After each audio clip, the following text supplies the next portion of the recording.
Close your eyes for a moment. You are in Rome, nearly 2,000 years ago. The sound of wooden wheels grinding on cobblestones echoes throughout the streets. The smell of baking bread, mixed with the smell of leather from the workshops, permeates every narrow alley. And somewhere, the sound of military horns echoes, tearing apart the quiet space of the early morning.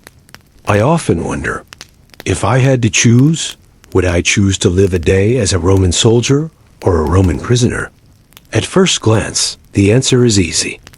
Who would choose to be a prisoner?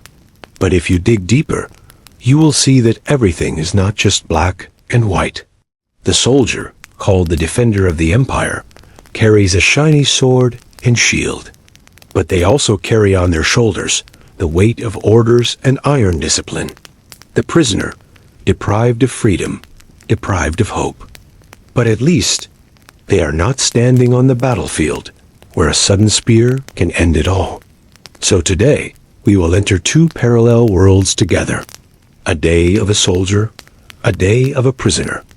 Not to choose right or wrong, but to feel the fragility of freedom and the true value of the purpose of life. Part 1. A day in the life of a Roman soldier. Imagine you are a soldier of the ex-legion Fretensis.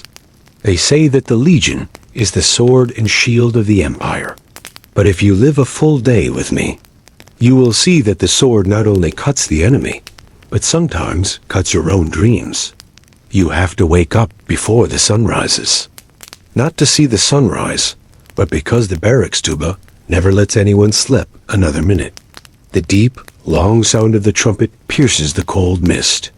Pulling off the woolen cloak, your bare feet step onto the cold ground. The early morning chill always hits straight to the bone, waking you up immediately. In the corner of the tent, the Larica segmentata armor is ready. You smooth the leather straps, check each clasp, then check the gladius and pugio. Every soldier knows weapons that are not well cared for can betray you in battle. You and your group of soldiers assemble in the barracks yard. The ranks are straight. The commander orders weapon practice. Even though they have practiced for many years, each slash, each thrust must be as sharp as the first day. Then the whole group marching around the camp, the rhythmic movements like a giant drum echoing everywhere. By the time the sun rises, sweat has begun to trickle down under the armor. It's breakfast time, a piece of hard bread, sometimes so dry that it has to be dipped in wine mixed with water to soften it, or a bowl of thin barley porridge. No one expects a big meal, what you swallow is energy, not joy. After breakfast, orders are given. On peaceful days, you will become a mason, a carpenter, a digger, building wooden walls around the camp, digging defensive trenches, or building new barracks if you're on a long march. Each pickaxe, each hammer blow is heavier because of the armor you're wearing. Some days, the order is to march 20 to 30 kilometers with all your equipment, armor, scutum shield, pilum spear, knife, along with picks and shovels, pots and pans, leather tents, dry rations, all weighing up to 30 to 40 kilograms. Under the harsh Mediterranean sun, the sand and dust clinging to the skin, sweat running down the spine. Each step felt like putting all the remaining strength into the legs. No one was allowed to complain. In Rome, discipline was the backbone. Just one soldier who deserted could be flogged in front of the whole army. More seriously, if the whole unit committed a mistake, the commander could apply the decimatio, killing 1 in 10 men as a deterrent. These punishments hung over the head, like the shadow of a sword always ready to fall. When the sky turned orange-red, the work of the day ended. You ate dinner in a murmur of conversation, stewed beans, boiled vegetables, and if you were lucky, some salted meat or dried fish. Sometimes wine was shared, but no one was allowed to get drunk. Some soldiers were assigned to night patrols, walking along the wooden walls surrounding the camp, their eyes always looking out into the darkness. Others stood guard at the gate of the barracks, their spears never leaving their hands. Roman soldiers never slept deeply, always ready to be awakened by the sound of a horn or the sound of an intruder. Enter. You will have to sleep together in leather tents, 8 to 10 people in a group. The space is cramped. The smell of sweat, the smell of dirt, the smell of uncleaned weapons blends into a familiar thing. The sleeping mats are just dirt or thin straw, and at night, the wind seeping through the gaps of a tent will make you pull your cloak closer to your body. Many people were proud to wear the iron armor of Rome, to protect the empire, to receive a salary and a piece of land when discharged. That is the dream of many people. But with each passing day, you realize that this pride comes with a price. Every step of march is a step closer to the battlefield, to injury or death. Every order is a step of putting your life in the hands of others. And every night, when you lie down, you will have to ask yourself if you will wake up tomorrow. We live for Rome, but Rome has never lived for us. Part 2. A day in the life of a Roman prisoner. Imagine that you are no longer wearing the red cloak of the legion, but instead wearing a rough, dirty prisoner's uniform. No sword, no shield, just your bare hands and the chains that clang with every step. In the morning, you wake up not to the sound of the legion's trumpet, but to the sound of iron chains dragging on the stone floor, mixed with the sound of guards knocking hard on the thick wooden door. Each knock is like driving another nail into your skull, tearing apart your restless sleep. Light filters in through the small crack in the door, enough to see the moldy, mottled walls, where water drips from the stone ceiling. The shirt you wear is no longer a battle coat, but a rough, stiff piece of cloth. The stench of sweat and dirt, so deep that washing it won't wash it away. You pull the rags tightly around you, but the cold still seeps through every crack, biting into your flesh. Breakfast is thrown in like cattle a chipped ceramic bowl of barley porridge, so thin you can see the bottom. If you're lucky, there's a piece of stale bread, dry and hard as a rock. You have to soak it in water to soften it, but the water is no better, murky, with a metallic taste of rust. You drink anyway, because the burning in your throat is worse than the taste. A prisoner's day doesn't begin with a marching order, but with a labor order. There are no choices. There's no, I'm tired or I'm in pain. You're chained to a row, your ankles weighed down by iron shackles. Each step accompanied by the shrill clang of chains on stone. The work is whatever the guards want, carrying stones to build the walls, digging trenches around the fort, hauling timber from the river, or if fate hates you, going down into the mines.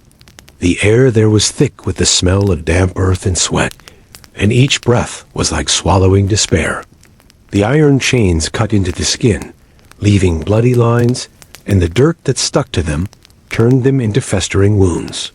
The guards didn't say much, but their whips spoke for themselves. One blow, and the flesh burned, just because you stopped for a few beats.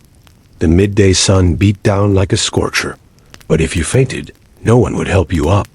They would drag you aside, so someone else could take your place. Lunch didn't really exist. It was just a few minutes you were allowed to sit down, your hands shaking as you broke off a piece of dry bread, swallowing it quickly while the dust of the road still lingered in your throat. Then you stood up again and continued. When darkness fell, the work was over. There were no golden torches to light up the feasts like in the barracks.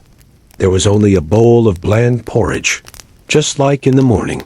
You ate, not because it tasted good, but because your body needed some energy to fight the cold of the night. The cell door slammed shut. In the pitch blackness, you hear your cellmates' labored breathing, the clanking of chains as they shift positions. The smell of damp stone walls, rat droppings, and a man who hasn't bathed in weeks all mixed together. Occasionally, a groan of back pain or festering wounds rings out, then silence. If Roman soldiers were subjected to iron discipline, prisoners are stripped of everything, not just of their freedom, but of their honor, their name, their sense of being human. You are no longer anyone, just a living instrument, part of the vast machine of the empire. The only difference is that when soldiers fall, they have an honorable grave. Prisoners just disappear, as if they had never existed. So in the end, who suffers more? Comparing a soldier and a prisoner is like comparing a caged bird to a bird with a rope tied to its leg. One cannot fly because of the bars. The other can spread its wings, but only to the extent that the rope allows. The soldier suffers because his body is tortured. The prisoner suffers because his mind is corroded. Soldiers may endure rains of arrows, days of marching in the scorching sun, but at least they know why they suffer. They believe, or force themselves to believe, that it is all for the protection of something greater than themselves, the empire, their comrades, their families back home. Their suffering, however severe, takes the form of a purposeful fire. The prisoner does not. Their suffering leads to no victory, no reward, no day of triumph. It is like a cold stream flowing forever in the darkness, eroding their will little by little. They do not fight for anyone, but only fight to avoid being swallowed by meaninglessness.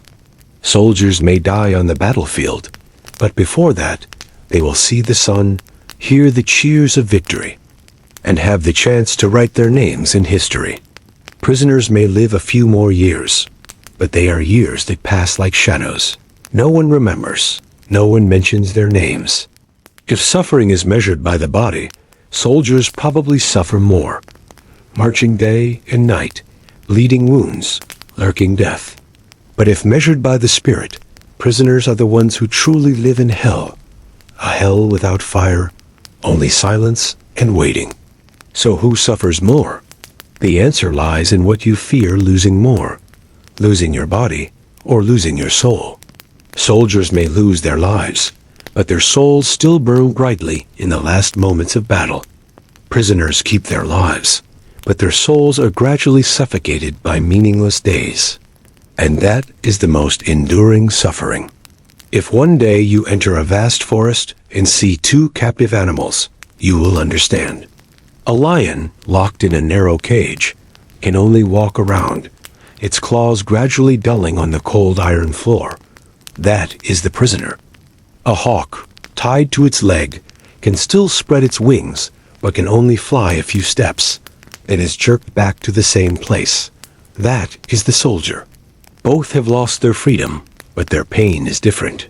The lion no longer has the strength to dream of the steppe. The hawk still sees the sky, but never reaches it. And sometimes, seeing what you desire, but never reaches it, is more cruel than not seeing anything. Who is more miserable, the soldier or the prisoner? Perhaps neither would want to change places with the other.